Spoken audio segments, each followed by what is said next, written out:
Hey, it's Ben. I have this iBorn metal bird feeder. I was sent this by the company to review, and they're compensating me for this video. So let's open it up, take a look, and see what it's like. Here are the instructions. Explains how to put it together and clean it and take care of it. Okay, so to put this together, we have the base.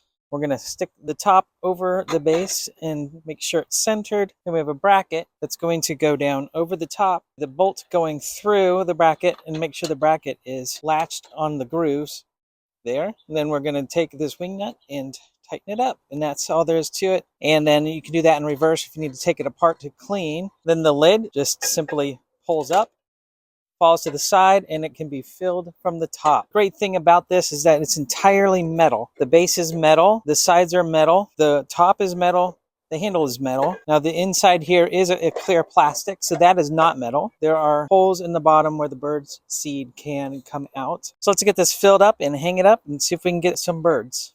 I really like the look of it with the dark metal. There's 360-degree perching for the birds. Hope this helps. Thanks a lot for watching.